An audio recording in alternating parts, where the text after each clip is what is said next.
we talked a lot about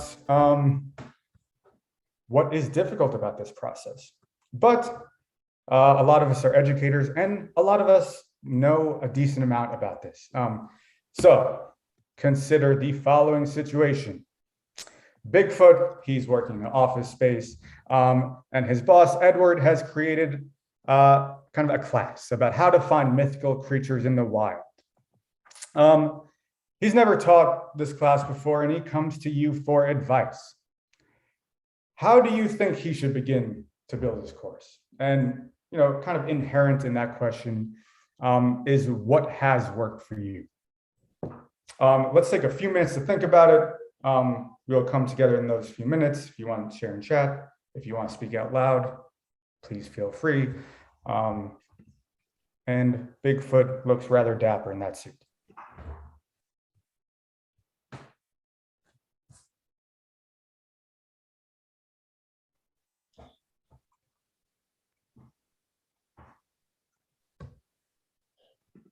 Well, I'll just throw in some thoughts. So I'm taking the title of the class, how to find mythical creatures in the wild. One, you have to understand the terminology of the subject. So what are mythical creatures? Are these imaginary creatures, totally fictional? If so, that might imply that the wild is also fictional. If the wild is real, then that might present a problem for finding mythical creatures. So you have to understand what the topic is about. Right. So there's a base level of knowledge and terminology that we should be familiar with before even diving into any of that. To understand the scope of it. Anybody else?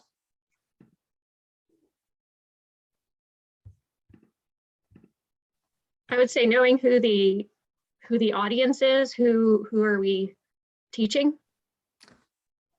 Yeah, thank you for saying that. That is massively, massively important. Can you elaborate on why that's important? Well, I think part of it we just kind of talked about a little bit, which is, at what level do you discuss things? When, what kind of language do you use? Yeah. What pace do you go at? Yes, it is. So Gina mentioned scheduling and calendar, and when we talk about who we are teaching, this is actually, how we schedule it, all of these, the terminology used, the skills we assume our students have. We have to know who we are teaching. What's their background? What are their goals? So that is something that maybe isn't explicitly talked about all the time, but should be one of the first steps when we build a course. So thank you.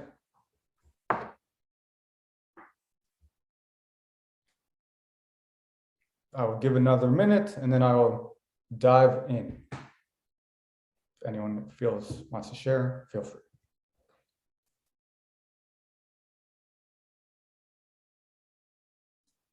I would just kind of piggyback on what the last speaker said is not only like what audience are you catering to, but also like what level the class is at.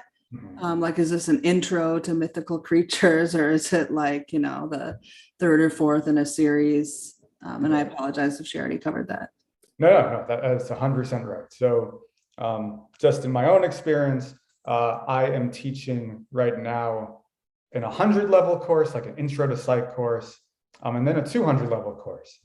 So who I am speaking to is like 18 to 19-year-olds. So actually part of so for the 100 level course, how I enter the class are actually, I'm assuming they actually need just base skills on how to study, about how to kind of read what I'm going to provide them. So I think that's a really important, also what level, what age, all of these things are really important. So thank you for sharing.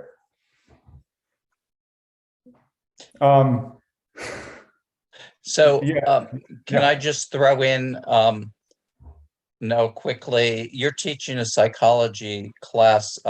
There are some high schools that offer psychology classes already in high school, so it might be good to know if your class actually already experienced a high school psychology class or somewhere along the line prior. Yeah, that's a great point. Yeah.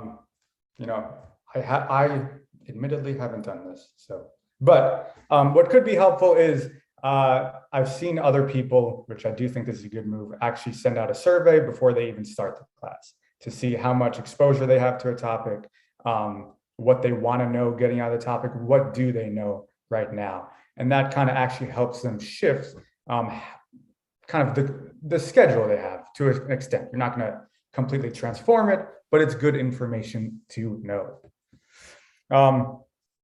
Okay, thank you so much. Thank you. I really appreciate everyone commenting. So here's what I kind of have detailed out, okay? And some of this is, obviously a lot of this is based off kind of learning science, especially in the beginning. So where this is coming from is it's something called backwards design. And backwards design is the premise that we are starting off any course with where we want to go and then building things to funnel into that. So that's kind of how I'm starting off. And then we're going to kind of talk about the meat of it, finding course material, course content outline, creating your syllabus. And then I guess from my perspective, the thing that kind of gave me a ton of anxiety is trying to figure out, I just got hired at a community college to teach, and I was trying to, as an adjunct, I didn't feel this anxiety as much. But once I got hired at a community college, I was struggling with, well, so they're giving me these course outcomes, they're giving me the textbook. How do I build my lectures that are like very personal to me and make sense to me, while also fulfilling the culture of where I am going? So building the lectures and materials at a broad level, I'm going to attack that. And that's kind of where I'm coming from that. And lastly, the first time we make a course, it is not going to be perfect. So always look at it, revise, revisit, and tips on how to do that and how that might be helpful. Any questions so far? Okay, so step one. And if you are specifically interested in this, I would suggest, I have done like specific webinars on just making your course outcomes. So I'm gonna hit this like not as detailed, but fairly detailed. So what are student learning outcomes? And just at its basic level, think of it as the exact skills you want your students to have when they come out of the course. Why is this important? And so this is important because it really helps you shape your own course. By knowing where you want to go, it helps you build everything else. If you start from this place, it just makes everything easier. If you are in administration, and I don't know if there are people that are in that kind of part of education or want to be, these are really important for transferring and communicating, getting funding, communicating to other people what your course is doing. So I'd say step one, let's make a really good course outcome. And when we're talking about how to create them, I think the key thing here is, can we observe where we want to go? What ends up happening a lot is someone creates a course outcome, and I see this even the course outcomes I was given by my school, they weren't all that good. They're just kind of vague in nature. And if you are given kind of vague, this may happen where you teach, you're given these course outcomes, you can put that on a piece of paper, but create your own course outcomes that kind of align with it on the side to help you build your course, to help you guide your own process. And so the next part, I mean, I think this resource is just kind of the North Star when creating your kind of course outcomes. And what this is, it's the smarter framework about creating course outcomes. And this is great because it's very detailed and specific on what you're looking for. So S, specific and singular. So you want to make sure it's very specific and you don't want multiple outcomes in, you have one outcome, but then it has two outcomes within that. We want to make sure that's singular and specific. For the M, can you measure it? You want to make sure that whatever you want to see in the class, you can actually see progress occur. Is it achievable? This kind of goes back to what we were talking about knowing our audience. So what skills do they have? Is it realistic for us to ask them to show these skills? And these next two, so is it relevant? That's kind of obvious, right? Does it make sense within what you're teaching? Is it also realistic within your time frame? That's just something to keep in mind. Again, to go back to knowing your students, I'm so glad that was mentioned because this is really important. Like, what abilities do they have? And what you plan to achieve, is it realistic for the students that you're teaching? And so someone mentioned teaching graduate students versus undergraduates.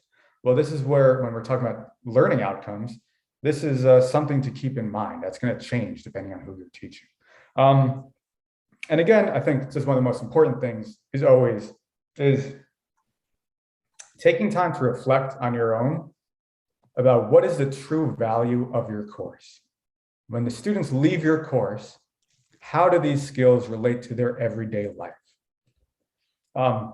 So I think this framework is hopefully helpful, but I think it really does a really nice job of detailing some considerations as you're making those student learning outcomes. And then another framework that I think is helpful is Bloom's kind of taxonomy of learning. And why is this helpful? If I often ask my student, if you ask a kind of 18-year-old about what they think of school, they kind of, well, I just take tests to remember things. It's not helpful in any way beyond that. When we're creating our course outcomes, we mentioned that sometimes you just kind of need to know terminology. That's fine. That's part of learning. That's like a base level. But it's really important to attack learning in multiple ways. And this is kind of where Bloom's kind of taxonomy, I think, is quite helpful. And think about the various ways we can promote learning. So the application of knowledge, the creation of knowledge, not just remembering.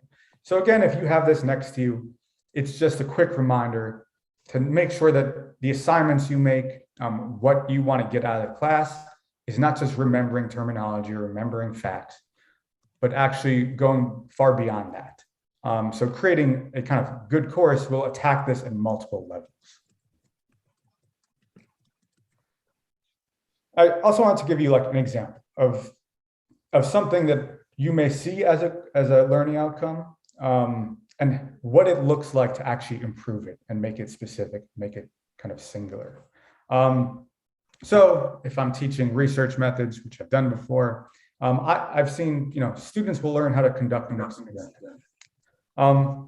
It's not terrible, but you can make this a lot more specific. Students will identify a question of interest. Granted, this is a bit double-barreled, and convert this question into a testable hypothesis. And all of a sudden, you see how kind of this vague student learning outcome, which on the surface, again, I don't think this, before I start studying any of this, I would never look at this and be like, this is horrendous. That was never my, impression. But you see how we can get more specific with it. In stats, students will learn statistical analyses. what type of statistical analyses? What does learning entail? So in improvement, students will learn how to conduct ANOVA analysis in SPSS. So I hope that kind of breakdown assists you in kind of identifying what we're talking about when we talk about making specific student learning outcomes. Okay, so let's just say we have good student learning outcomes. Now what? Step 2 to this. Step 2 is building assignments, and this can be tricky. I think this is definitely where when I revisit my courses, I am going to spend an ample amount of time finding better assignments, because it takes some thinking through. But you have where you want to go. How can we see that in action? So this is hopefully every assignment you have will be able to feed in to your course outcome. And if one of the links I shared is a constructive alignment template. And what this is, I guess I won't dive into it. Maybe if we have time at the end, I'll show you what that looks like more specifically. But what it is, it's a really nice Excel sheet about that, like asks you to write down your assignments, and then you'll have your kind of on this way, and then you'll have your outcomes this way. You put down your assignment and you can kind of see if it aligns with your various course outcomes. And I think a key thing to understand the distinction between a formative assessment and a summative assessment. And what that means is a summative assessment is the idea that I've given you all the skills you need to know to achieve this learning outcome that I made. But before we can do that, we have to have formative assessments. So building skills that allow them to do the summative assessment. There's skills they need to develop before we can get there. So you may have multiple, if we are asking our students to build an essay, well, a good way to have a formative piece is to provide them with drafts or one-on-one meetings if you have time for that. So it is really helpful in thinking about your assignments in that way. Any questions so far? You feel good? Okay. Well, can I ask, where exactly on the PFF website are these slides? It should be. I don't think they're up yet. We usually put them up right afterwards. Got it, yeah. So after we talk it through, you'll see it. And you'll see links here, like it just says here and it's gray. That will take you to the resources I provided. Yeah, so just follow along with me for now. And to give you kind of an idea about what this looks like, this is the constructive alignment. So you'll see kind of, it's really quite helpful. Like this is the first thing I do when I'm building a course. I think it's really fantastic. I will just leave this up for a minute to kind of look at. And again, you'll see these frameworks if you want to go that route here to make sure that you're not just focusing on remembering.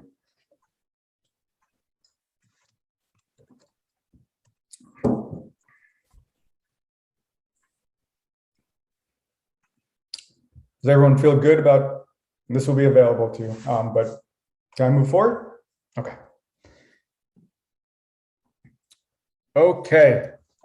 We mentioned course materials. As I was actually building this webinar, I think this is where I had a bit of the biggest revelation for myself. And it may not be a revelation for you, but it was for me.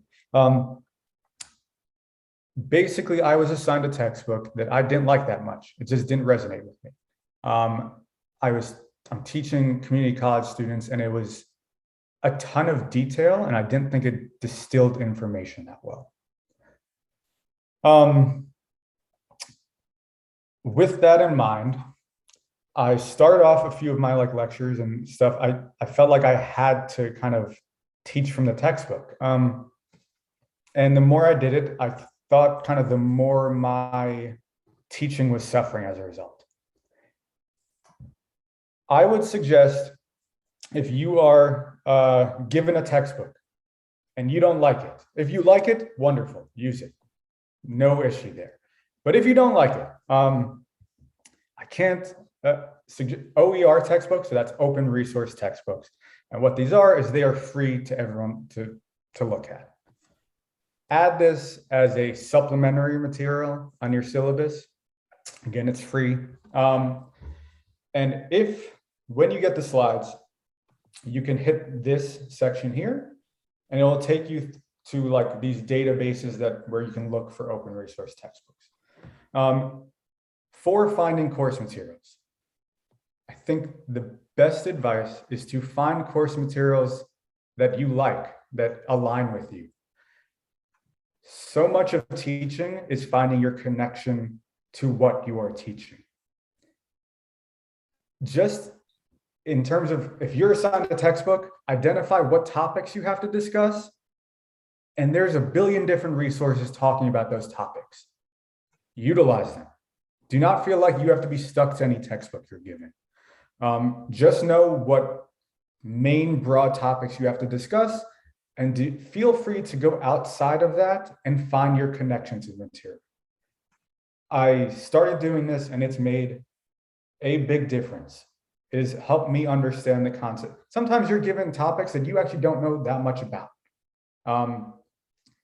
And if you're in the same position as the students, to some extent, obviously you have some base skills, but share good resources you found. It will help their learning too. Do not feel, I guess, as my thesis here is, do not feel like caged in by a textbook you are assigned. Please do not do that. You're not. You have topics you need to teach. Feel free to look at open resource stuff and find one that works for you. If you can choose your own textbook, I would highly suggest going open resource. A lot of students don't have that much money when they're in college. Make it free. There's no need to pay $200 for a textbook, please. Can I raise a quick question Please. on that? What you connect with may not be what your students connect with, because you're already a so-called expert, or you wouldn't be teaching this class in college.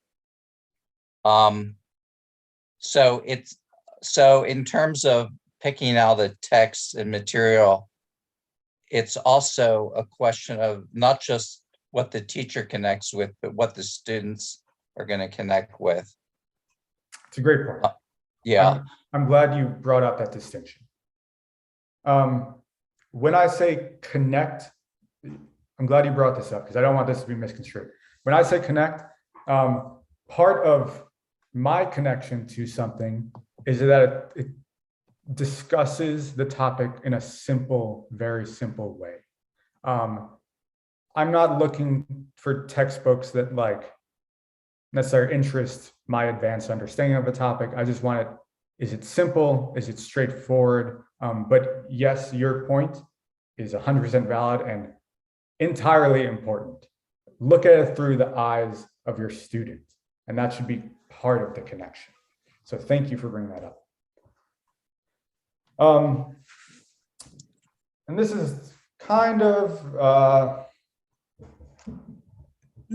related, of course. So when you're creating your course outline, I'm a big proponent of just not relying solely on your textbook, but you'll know that you have to touch on certain topics. If you're assigned a textbook, there are certain topics.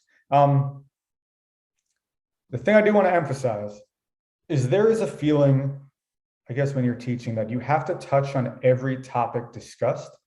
And this may differ where you teach, to be clear. So, but my sense is that is don't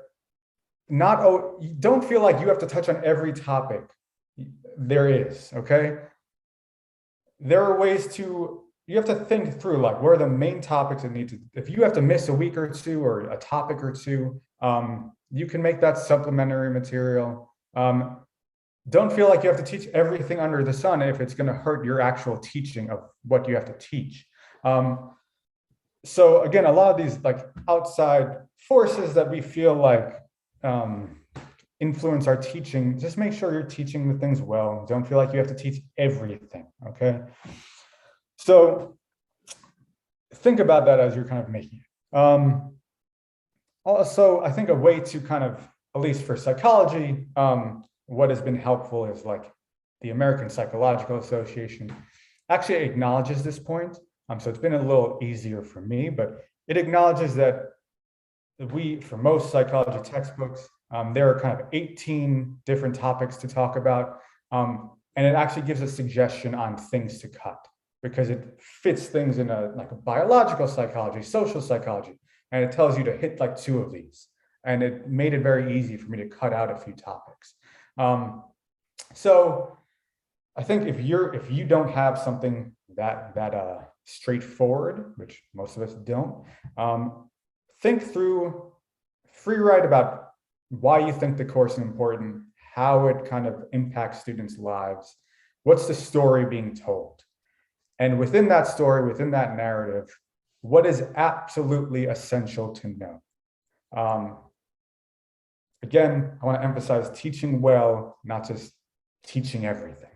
So don't feel like you have to touch on everything. I think that is tough. And again, has anyone, I guess my question is, has anyone received feedback from someone higher up from them saying like, we have to teach everything that is in a textbook?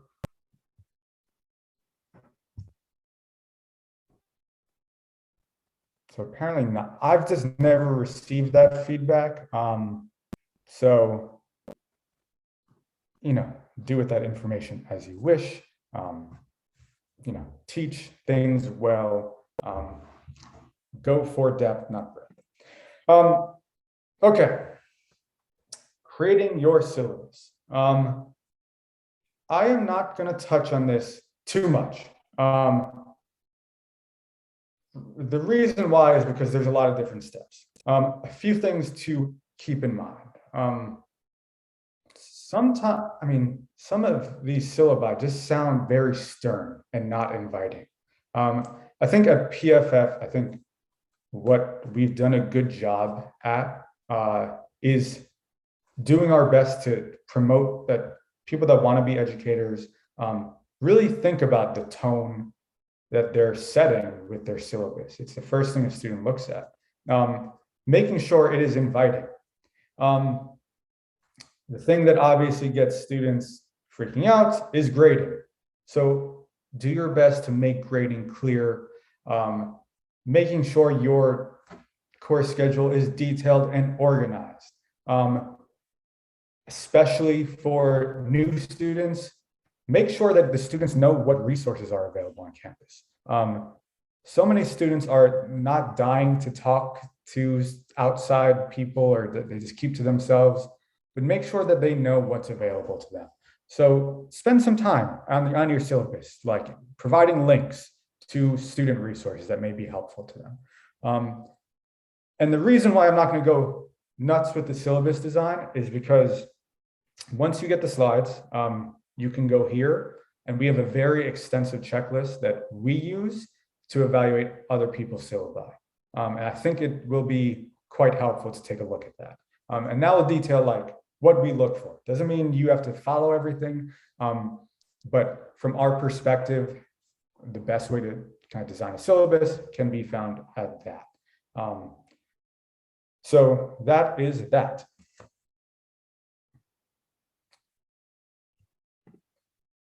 Okay. So to get to my source of anxiety. My source of anxiety was actually not the content so much, but actually the process of building lectures and activities. Does anyone have tips or tricks for how they do it, what their process is like, before I kind of share mine?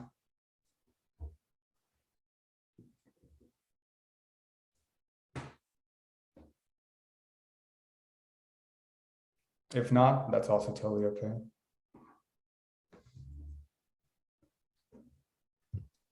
I can share a little bit. I used to be what's called an SI leader, a supplemental instruction leader at a community college, and they had great resources for building. And I did like mini, classes and just ideas to pick from, like think, pair, share, or like the big idea, or like a grab bag where students would pick a concept and sort of try to explain it to the class or whatever. So I find that really, really helpful to just kind of have this like compendium of activities at my fingertips. Yes, yeah, those are great things. Starting off with a way to engage students right off the bat is a really good trick, for sure. Anybody else? Okay. So to be frank, I'm going to go over some quick, like, what does learning science say? Okay. But how I guess the struggle I was having was kind of more like finding my own voice within the lecture. So some quick things. So Beth, you mentioned like think, pair, share, big question idea. That is absolutely, it's a great way to start off a lecture. What is the kind of, get your students right off the bat thinking about the big question at hand. Before you tell them what you're talking about, let them think it through first. Get their minds kind of interested in the topic to begin with. I like absurd examples and letting them think through it. If you think, pair, share, what this is asking you at its base level is to identify the essential question that your lecture plans to attack, plans to answer. Within that, it is really good to start off your lectures with like learning objectives for that specific lecture. What do you want to achieve? What should students know by the end of your lecture? In the same way that SLO is helpful on a grand scheme, those objectives right off the bat are helpful as well. Few other things. Do your best to not just, students' attention is not going to last for 50 minutes, an hour and a half. Give spaces in between your lectures for them to think about things, for them to interject, make it interactive in that way. Also, do your best to have videos, different ways that may help them engage with the material. Within the video concept, I believe what they've found is anything over 9 minutes, they can tend to tune out. So hopefully keep it under that range. Those are just some base things.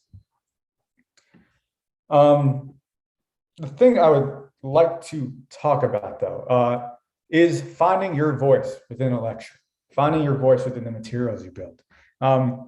Before I started teaching, I reached out to a few professors that I thought were really good. And I asked them what advice they had, because I was nervous about the process. And the best advice I got was a professor, Kareem Johnson, and he said, it may take you a while to feel comfortable upstage, but you feel like you're performing sometimes. So it may take you a while to like get comfortable in front of people. But don't feel like you have to teach a certain way. Some people do it with humor and do a great job. Some people have no humor and do a great job. Find your voice within what you're teaching. And also, a thing that can certainly throw me off, and I try to remember his advice, is just because someone looks bored in your class doesn't mean they are bored, and vice versa. Just because someone looks engaged doesn't mean they are. I just know if I throw out a big question right off the bat and no one answers, it can actually kind of throw me off for the rest of the lecture, because I'm like, this is a terrible thing I built already. So don't be fooled by faces. So finding your own voice. And if someone has tips on this, please, I am not an expert on this. This is something I am struggling with myself. So I think for me, the biggest issue has been if I end up relying on a textbook, or some of these textbooks have instructor materials, and they kind of give you PowerPoints and give you test banks to use. If I end up utilizing other people's materials, I lose my voice within the lecture. So I need to make my own stuff. I just need to think about things in my own way. And you need to find your own engagement with the material. Why is it helpful? And I think for me, what's been really helpful is honestly just spending 10, 15 minutes free writing about the topic. What do I know about it? What do I not know about the topic? Why do I think it's valuable? If I don't think it's valuable, is it because it's actually not valuable, or is it because I don't know enough about it to find the value in it? So the free writing thing has been super helpful. And again, I guess I'm going in on this point because it's personal. If you're assigned a textbook, don't feel like it has to dictate how you teach entirely. There's so many, with the internet, there are just so many resources we can use that are really helpful. And there's so many good YouTube videos. If you haven't looked at like Crash Course for whatever you're teaching, it's great. Like they explain things in an amazing, engaging way. So look for videos, look for open resource textbooks, just find something that you think does a good job, and utilize multiple sources to help your understanding of something. And I think it will pay off in the end. At least when I go this route, it pays off for me.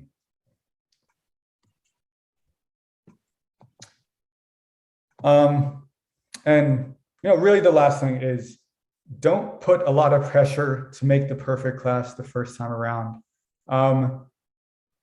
Once you've made a course, most of the hard work is done, but I'm a big proponent of asking your students for feedback continuously throughout the semester to see what is landing for them and what's not. So, keep a journal throughout the semester. Write down what worked for you and what didn't, and think about why it didn't. Was it poorly designed, or were you just not feeling it that day? Keep a journal, and always ask for feedback from your students.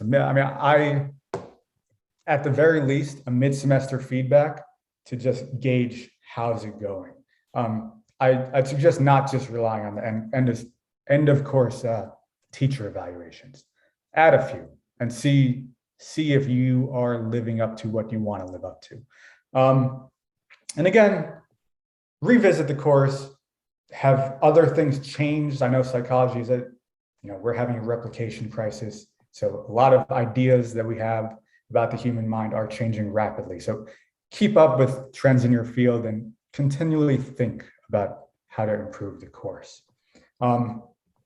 So on my end, that is kind of my takeaways from building a course from the ground up.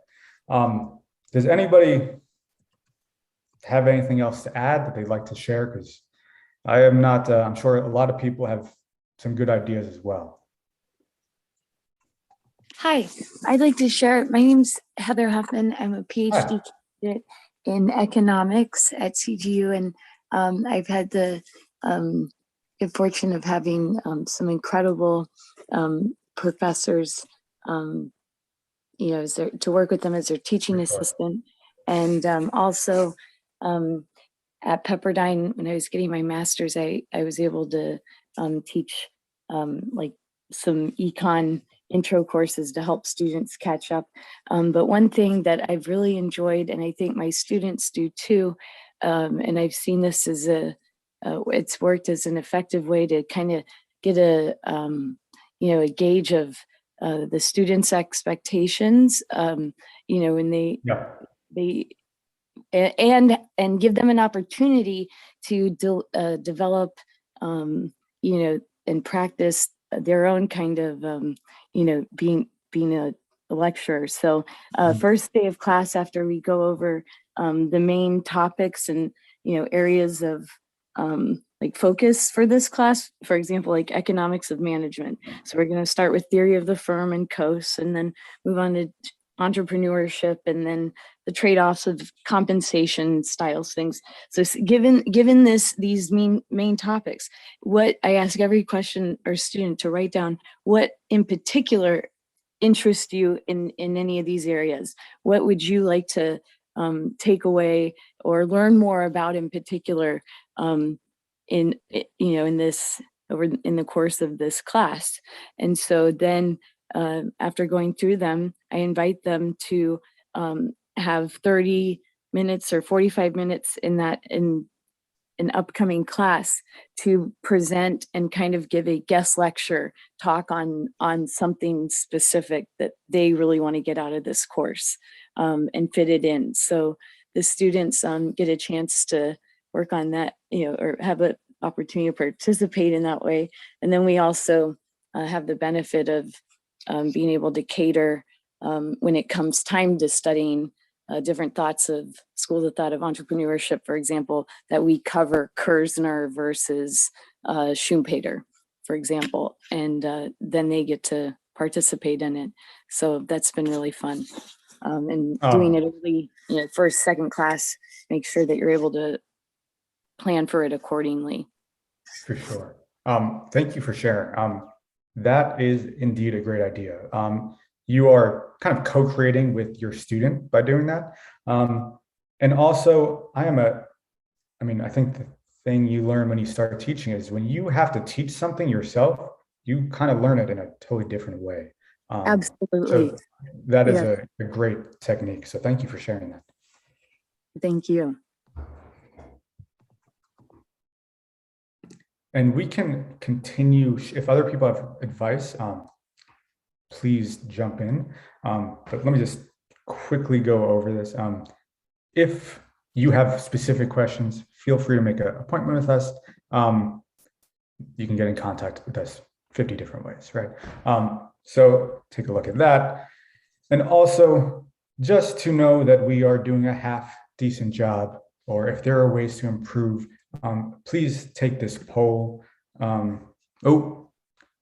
Someone else is logged in through PFF. Can you launch the poll when you get the chance? But you should see a poll come up just asking how the webinar was. Please participate if you feel up to it. But if anyone else wants to share anything, please do.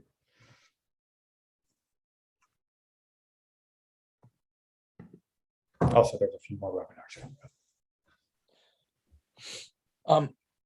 I have just a thought in relation to, say, the material that's been assigned by the school for the student. You're walking into a class to teach it and you don't like the material.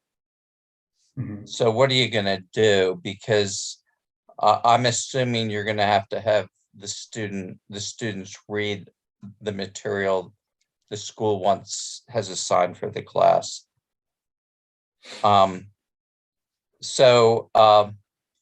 But my thought is, this is just following up to your point, Noah, that you may be able to explain the same topics more clearly than the book to your students. Yeah. Taking the information that's been most helpful to you on the topic. So I still think that I, as a teacher, would follow the book and not, because the book reflects kind of like the course outline, ideally. So what is your opinion on actually just not following the book or using it, and using your own material? Do you have any thoughts on that? On like straight up ditching the book? Well, you talked about that situation where you may have material that you've been assigned by the school for that class, which does happen at some universities. Yeah. But you don't like the material. So are you not going to follow that material, but substitute your own? or are you going to use that material and assign it for the students? Sure. So when I say I'm not following, I wouldn't say I'm not following material. I am identifying the topics discussed and finding different ways to talk about it. Okay. So there may be descriptions within that book that I do like, and I may use those examples.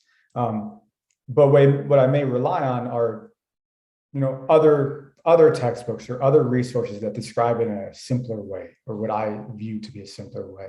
And because I connect with that description better, I'm actually relaying the information better to my students. So that's where I kind of think the value of finding something that connects to you transfers a little bit to the learning of your students.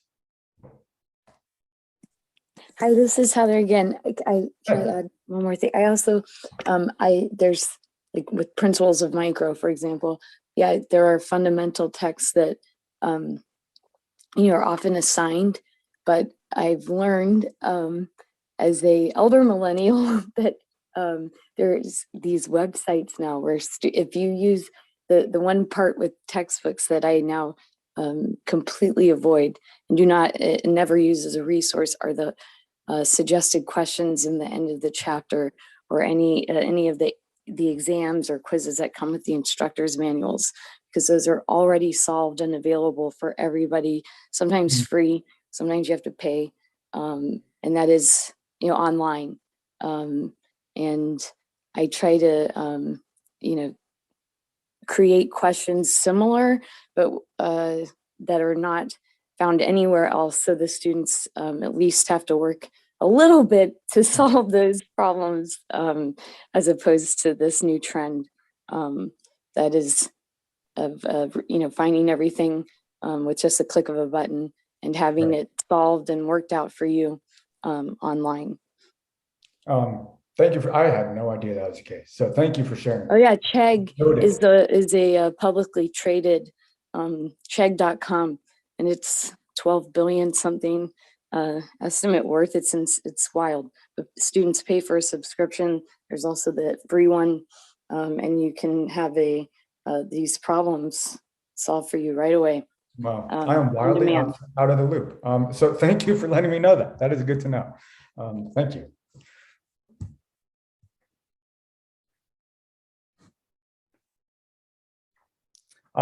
That is all I have. If people want to continue sharing, please do. But if you want to get on with your day, also, please enjoy. Go have fun. But thank you so much for everyone that showed. Like I said, it was a Saturday, so I assumed like there may be 3 people, but it means a lot that so many people showed up. So thank you. I hope it was helpful. Thank you for doing this, Noah. That's awesome. Nice to see you, Leslie. Thank you. This was very helpful. Good. Thank you. Happy Saturday. You too.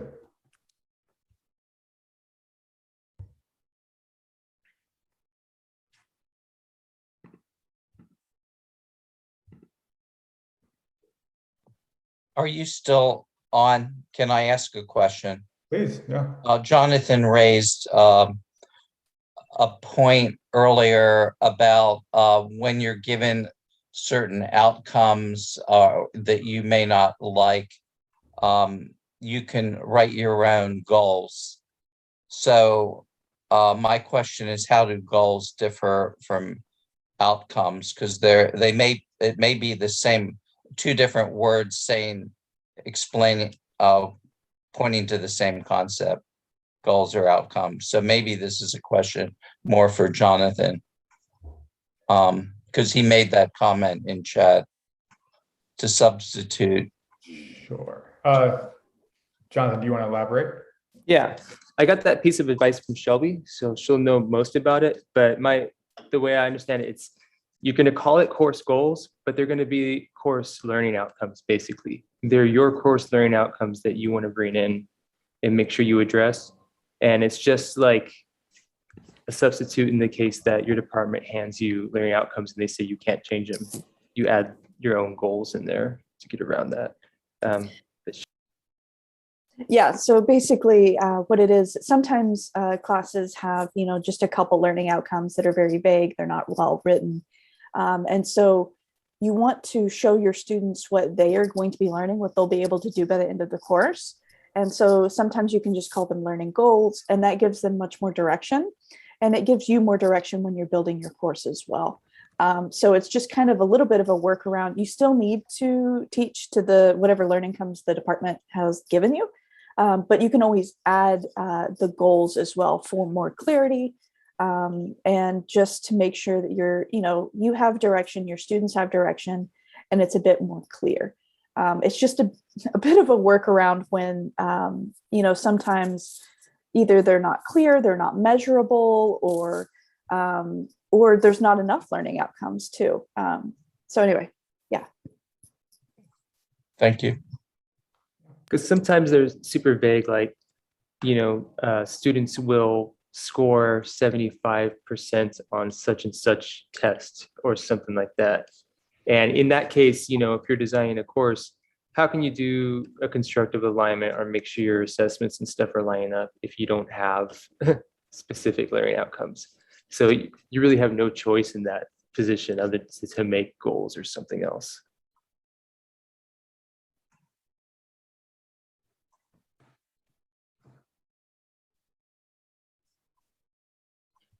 Francis, your beach looks beautiful.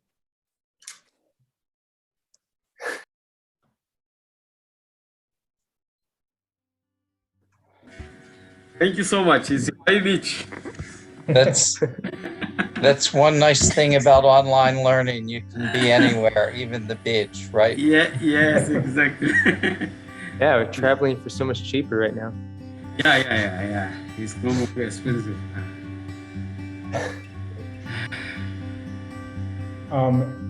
If there are no more questions, I will end the webinar. But if there are, feel free to ask.